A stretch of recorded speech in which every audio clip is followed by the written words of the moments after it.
offer you this lesson from Unity of the Keys Spiritual Center.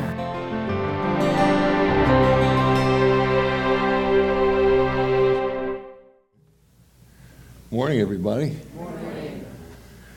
I'm Freebo, and I'm very happy to be here. And through music and words, I'm going to tell you a little bit of my story and entitle my talk as Heed Your Calling, If Not Now, When? I think we all have a calling. It speaks to us in various ways, and I'll share how it's spoken to me, how it took me years to figure it out, and how when I finally did and pursued it, it basically made me a happier human being. I think it's all about being happy. I discovered that back in the 60s, and I think that's it. How do we become happy? And I found it's doing what you love to do, which means you have to find what it is you love to do. And everybody else is always telling us what we need to do to be successful. And of course, the narrative is if you're successful, you'll be happy. And success is often as well the more fame and fortune, money, stuff, position you have in life, you're more successful, therefore you'll be more happy. And literature through the ages tells us that's not always the case. So I want to start off with this song. It's called Call Me Freedom. A little sing-along part for you guys. No lyrics. Really simple. Goes like this.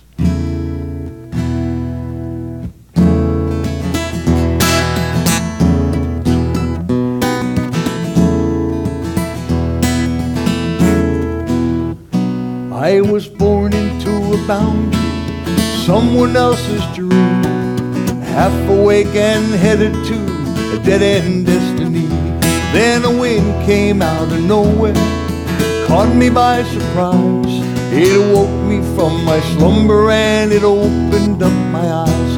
Call me freedom, riding with the wind. I can't afford to waste another day. Call me freedom when I pass this way again. I'll meet you and we'll make the music play. We'll make the music play. We'll be singing, whoa, whoa, your part.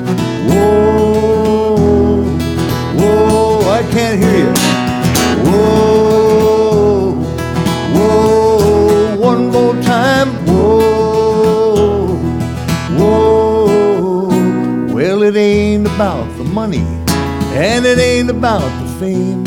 You'll never find your happiness in someone else's game. So I'll play my ukulele, you can strum my old guitar, and we'll sing this song together while we're riding in my car. Call me freedom, riding with the wind. I can't afford to waste another day. Call me freedom when I pass this way again. I'll meet you and we'll make the music play. We'll make the music play.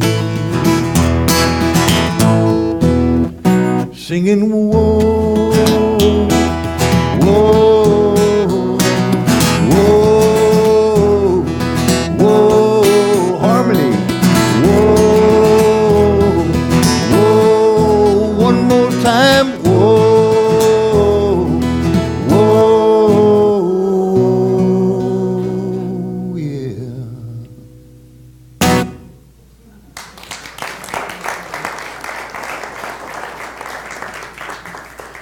So the way I see it, we were all born into a boundary. You know, we're born into a family, we're born into a religion, we're born into a race, we're born into a gender, into a country. And right away, we are told who to be, how to be, what to be. I remember I was maybe 5 or 6 years old, and my mother saying, so what are you going to be when you grow up? Had I been smart, I would have said, I'm 5 years old, I have no idea. But she finally said, well, here's your choices pretty much, doctor or lawyer or businessman of some sort, so I chose doctor. So here's Dr. Bo right in front of you. And things didn't quite work out that way. Went off to college. Me and organic chemistry didn't exactly see eye to eye until I was in the 60s and did some organic chemistry experiments of my own. And then everything started becoming clear, as they say. And I happened to wander into music, and pretty much through, it always spoke to me. It always spoke to my soul. And Ernest Holmes said something. I just heard this as a service a couple weeks ago, and he said, "Our whole life exists for the expression of our soul." And that really spoke to me because I really believe that, and I try and live that. And our soul is constantly crying out to us, here's what I really want. And we go, well, yeah, sure, yeah, right, but here's what I got to do. And it's taken me years to learn to really hear that. And I think it happened through what I call my personal GPS, my inner guidance system. I think we're all born with that, and it's the part of us that tells us when we're on the right path and we're doing things for the right reasons, for a higher purpose. So let me share this song that I happened to write that just happens to speak exactly to that.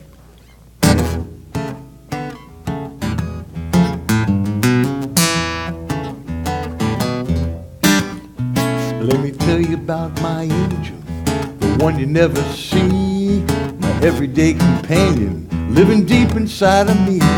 She guides me through the trenches, she gets me out of every mess. She's my Bible, she's my buddy, she's my personal GPS.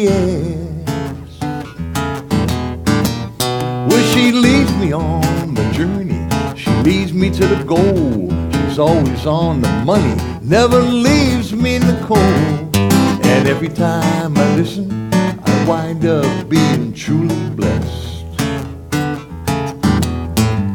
She's my Bible, she's my buddy, she's my personal GPS. I'm at the fork in the road, I gotta make a choice. So much going on, I don't heed her voice. So I make a wrong turn, I'm feeling lost and afraid. Then I hear my angel calling, recalculate. Well, I gotta pay attention, this is powerful stuff. I gotta turn it on, and I gotta turn it up. Cause every time I do it, you know I'm guaranteed success. She's my Bible, my buddy, she's my personal GPS. Play it, boy.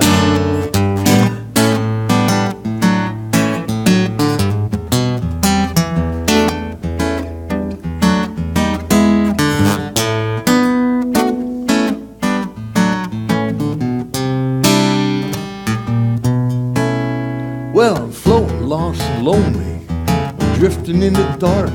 Will I ever find a harbor? I don't see it on the chart. With something saying no, someone else is whispering yes, yes, yes. She's my Bible, she's my buddy, she's my personal GPS. Yeah, she is.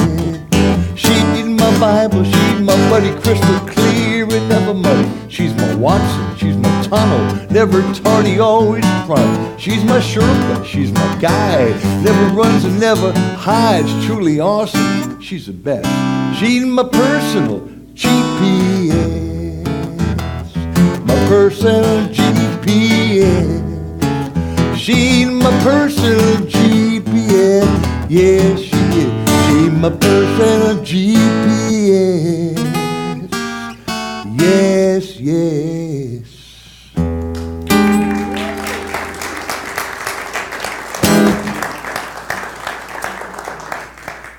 Thank you. And she lives right here. And she speaks to me through feelings.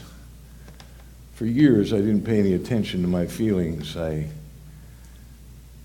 do whatever I could to hide them. I think we all do that, don't you agree? It could be drugs and alcohol, could be workaholism, could be watching basketball, which I love to do.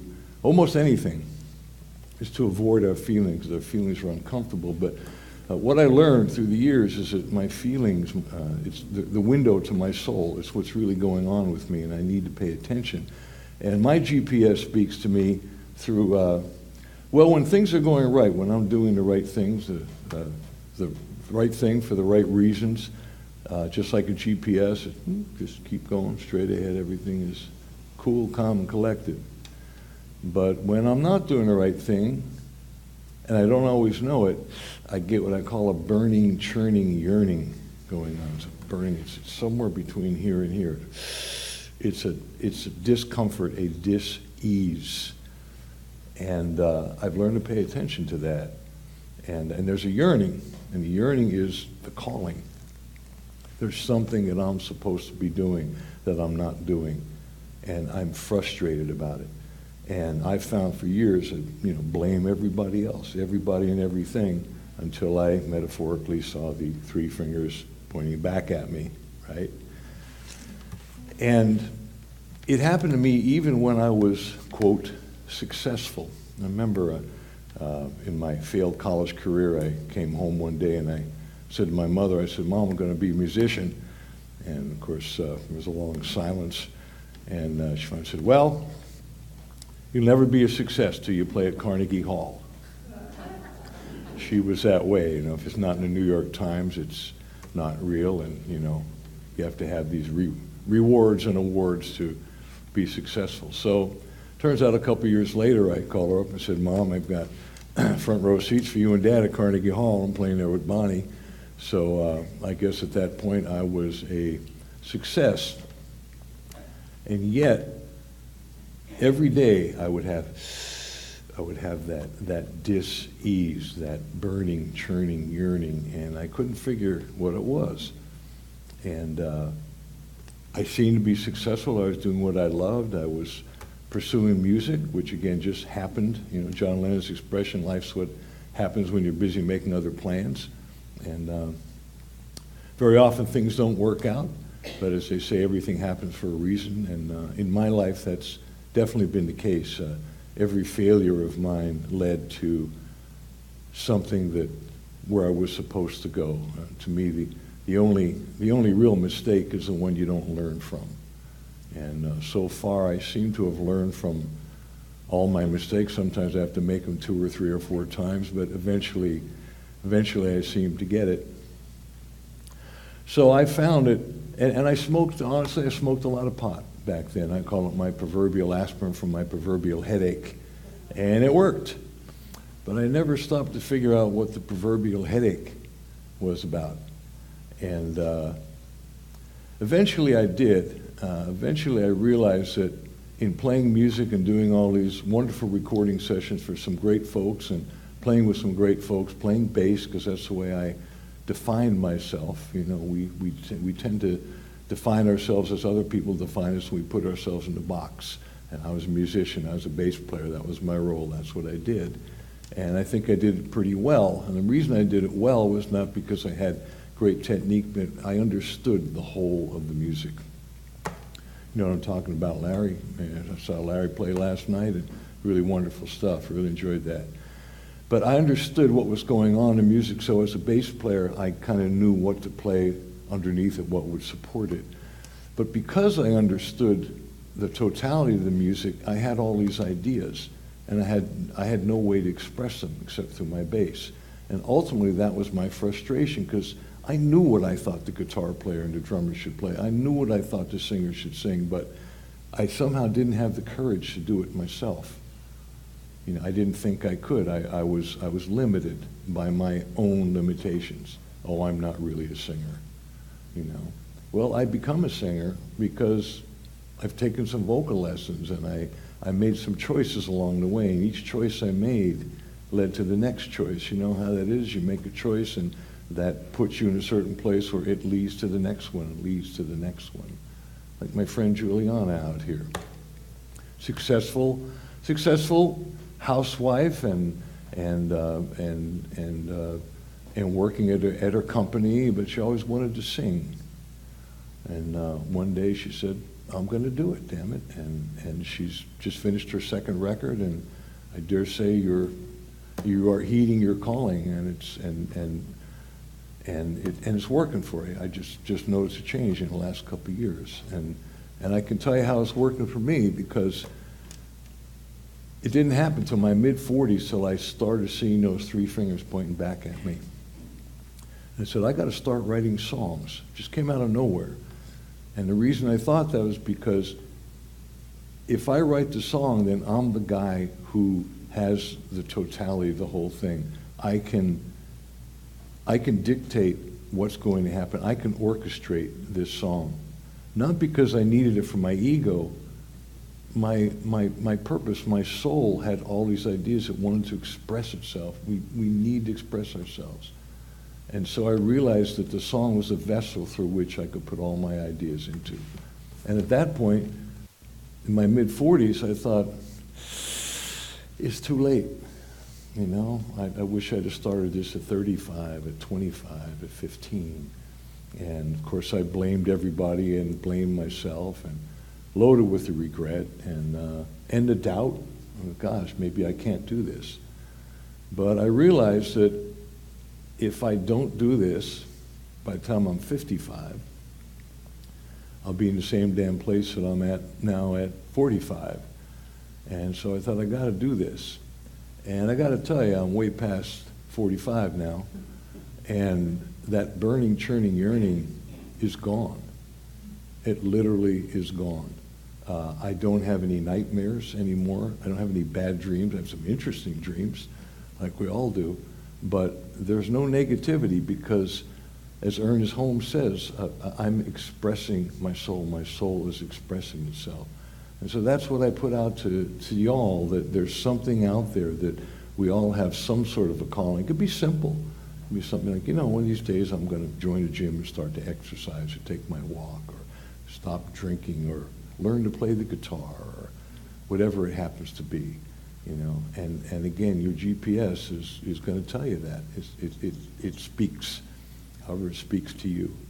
So I want to play a song that's the title of my latest CD, and it speaks to that moment when I made the decision to start writing songs. And I thought to myself, if I don't do it now, it might never happen. The song, of course, is called If Not Now, When?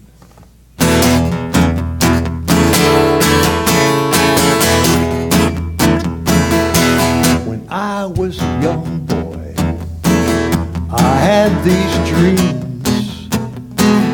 The time didn't matter, or so it seemed. Now I'm still a dreamer, like I was back then. But time keeps screaming, if not now, when?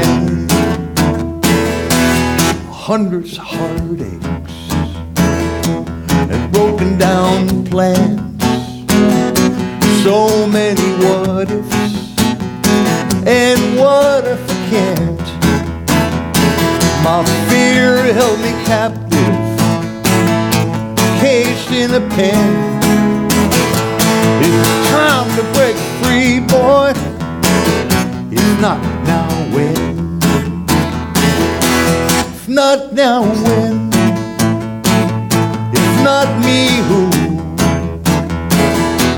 I can't pretend, oh no, 'cause I know it's true. I make this vow, I swear amen. My time is now, oh, it's not now, when? Doubting and blaming, it's time to let them go. 'Cause this healing journey, it can go so slow. But I hear these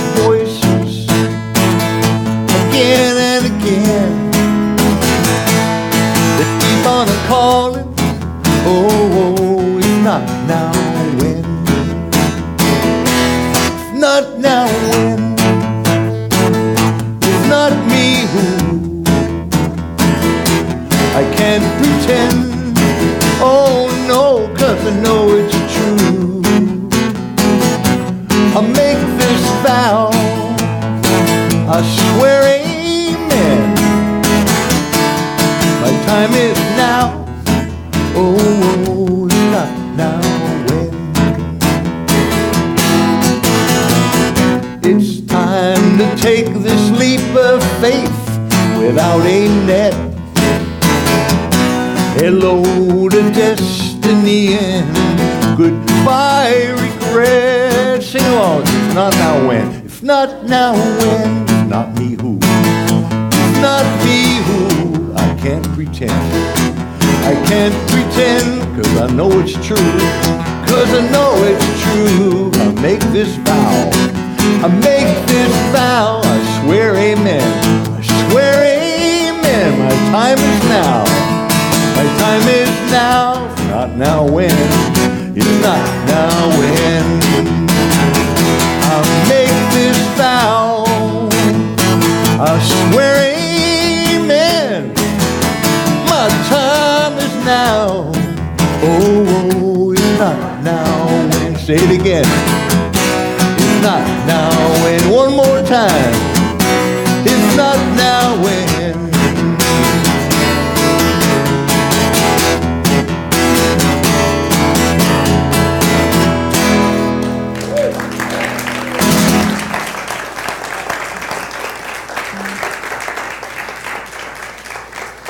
Thank you.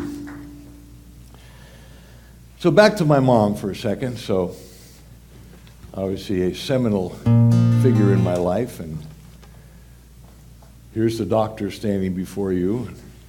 Turns out that whatever healing I'm doing, I guess, is through my music, and this is who I was meant to be. And I remember one day in my, like I said, in my mid-40s, I said, Mom, I decided I'm going to be a songwriter. And there was that same long silence again. And she said, well, you're doing so well as a bass player. Why are you doing that? I said, took her a while to get there. So I said, well, it's just something I have to do, Mom. I didn't even know the word calling back then. Wish I had, but it's something I have to do. So it took her a while to really get to like my music. I think at first she didn't like my voice and the whole thing, and she didn't get it. But after a while, by the time I did my third and my fourth CDs, she really started to like my music a lot.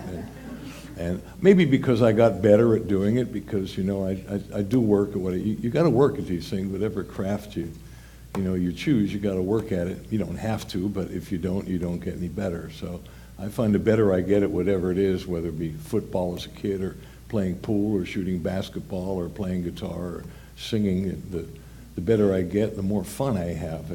That's always a reward. It's an inside job. I always say that, you know, like I said in the first song, it ain't about the money, it ain't about the fame. You'll never find your happiness in someone else's game, you know, and I found that to be the case, you know, and no matter how much you get on the outside, it doesn't feed the hole on the inside. We got to feed that ourselves. And again, it's the personal GPS is telling us what to do. So after a while, my mom got to really like my music, and the song I want to share with you right now became her favorite song, not just a favorite song of mine, but her favorite song in the whole world. And that meant a lot to me. And I submitted to the Posse Awards, and it got nominated. And she lived in Boca Raton at the time. She was 99 years old, and I was there for the awards, which were in Orlando at the time, and a couple hours up the road. So I saw her the night before I went up to the awards, and I said, Mom, I got nominated for a Posse Award, and she knew what it was because I had won one previously. She said, oh, that's wonderful. For what song? She said. I said, for That's What Love Is. She said, oh, that's my favorite song. I told you to submit that song, which she didn't, but she was 99, so I said, thanks, Mom, great idea. And then she said, oh, I really hope you win. I said, well, Mom, I said, there's 3 other people nominated. The odds are I won't win. It's just an honor to be nominated. She said, no, it's really important that you win. New York Times, the whole thing. So I went up there hoping I would win, mostly for her and a little bit for me, of course, I'm human. And she said, the winner is Freebo, That's What Love Is. I went, yes, and I accepted the award and got the trophy. And so I'm going to give this to my 99-year-old mom down the road tomorrow. So next day I drove down, I walked in the door, and I handed her the award, the trophy. And she said, what's this? I said, it's the Posse Award. She said, you won. I said, I did. She said, for what song? I said, for That's What Love Is. She said, oh, that's my favorite song. I told you to submit that song. I said, thanks, Mom, a great idea. Then there was a long silence, but a wonderful silence, and she said, I'm so happy you won, because now you're finally a success. Which was her sideways way of acknowledging me for following my soul path. I think there's really two paths in life. There's the success path, and there's the soul path. And I feel really fortunate and lucky and grateful that I was somehow able to find my soul path and follow it and get that reward of the inner peace and joy, and be able to spread it, and ultimately be able to spread it to her, who not only gave me life, but whom I had disappointed many times in my life, and finally was able to give her the gift. So it's where the soul path and the success path met, and it was really a wonderful moment. And she died 3 weeks later, and it was in God's time. It was her time to go, and our journey had been complete, and it was really beautiful. And because she saw me for who I am and who I'd become, and I saw her for who she was, and any of the mishigas that we have with parents, all that was gone. There was nothing left but unconditional love. And so I'd like to share that song with you and send it out to my beloved Mabel. That's what love is.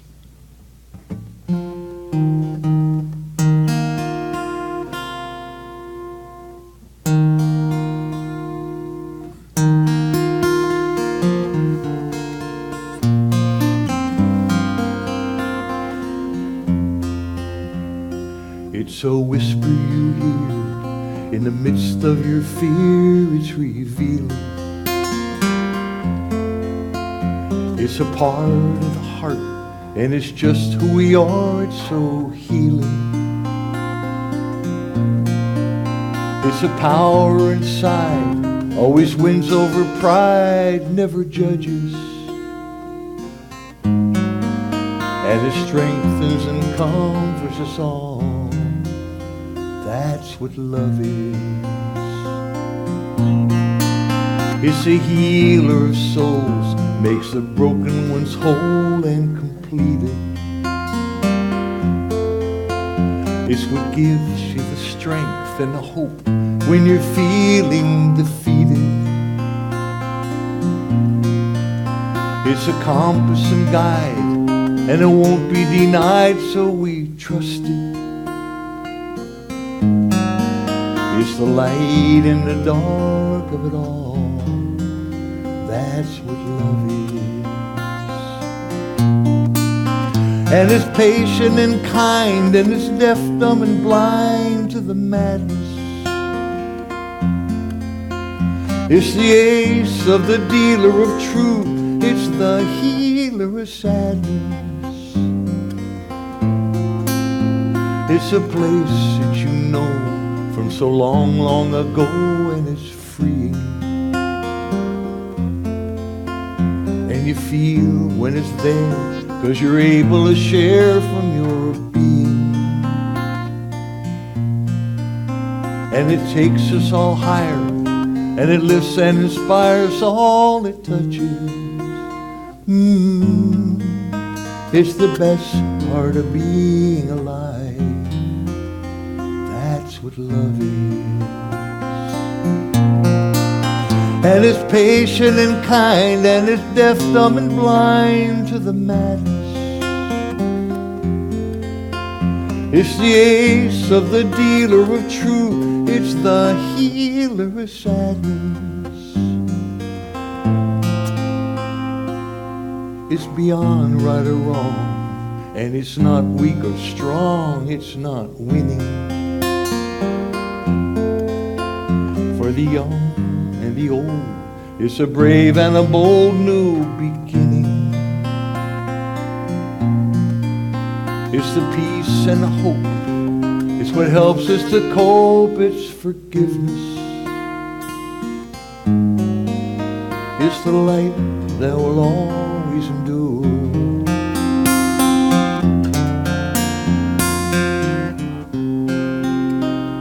It's eternal and simple and pure. That's what love is.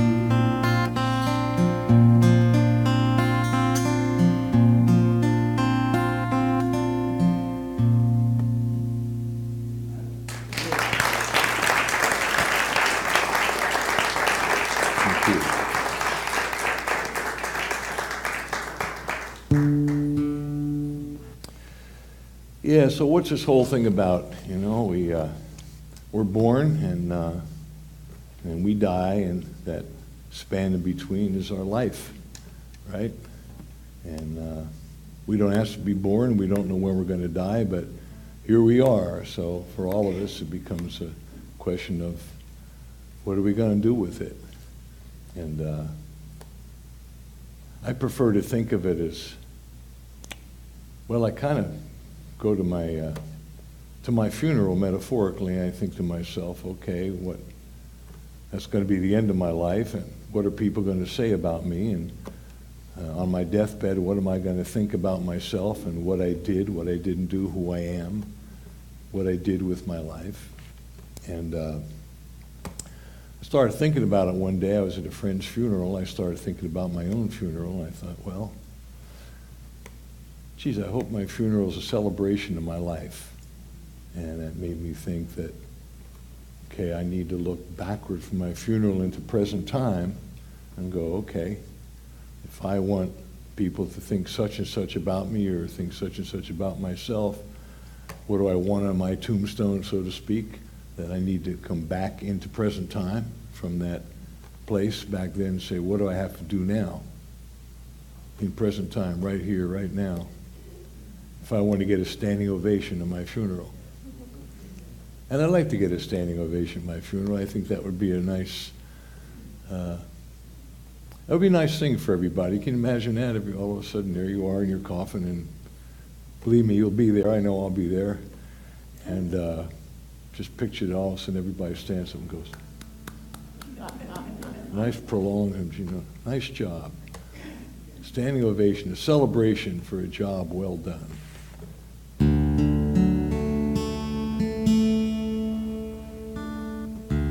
So I want to wrap this thing up by sharing that song with you, and hopefully I've given you something to think about, maybe a little inspiration, maybe a little motivation, hopefully some entertainment.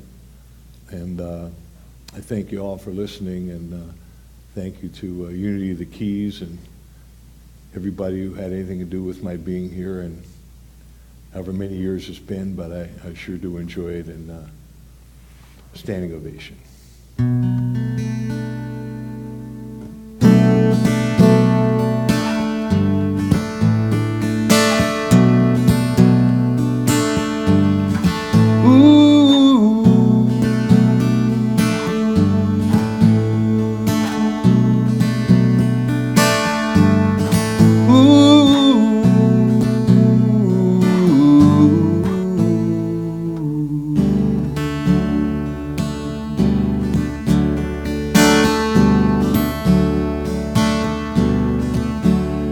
Life is a comedy, the part that we play is never as clear as it could be.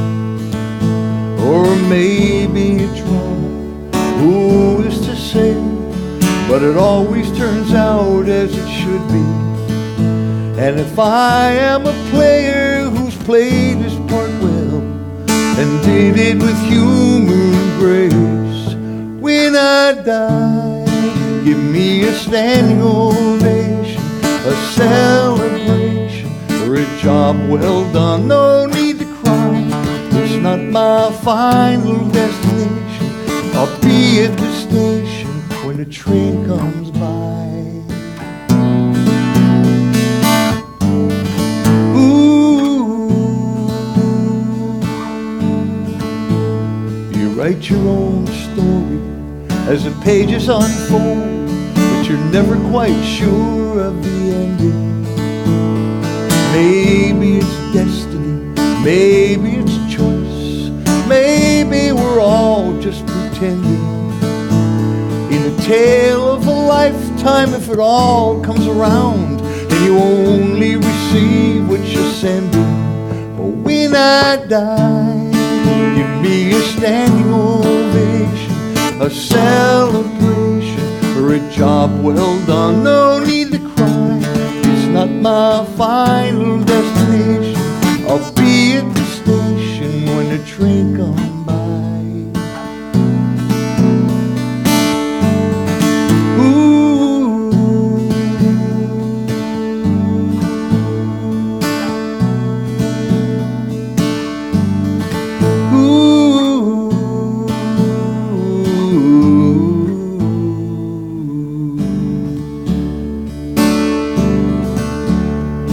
Some have it easy, some have it all.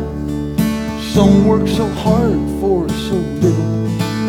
We sink to the bottom and we rise to the top, but mostly wind up in the middle.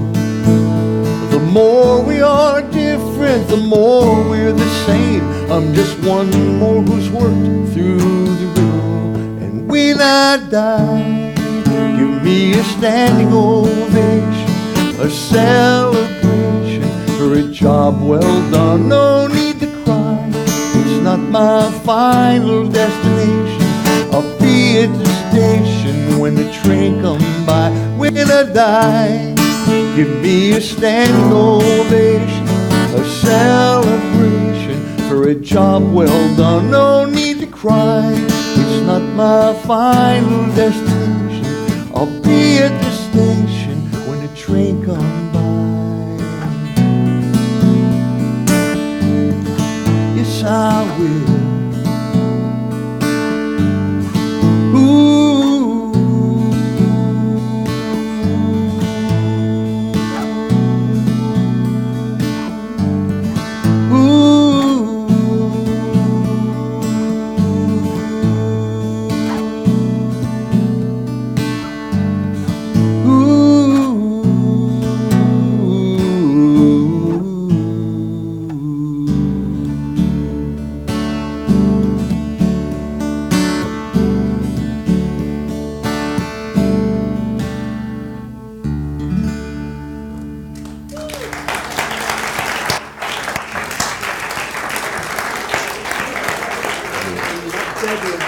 Thank you.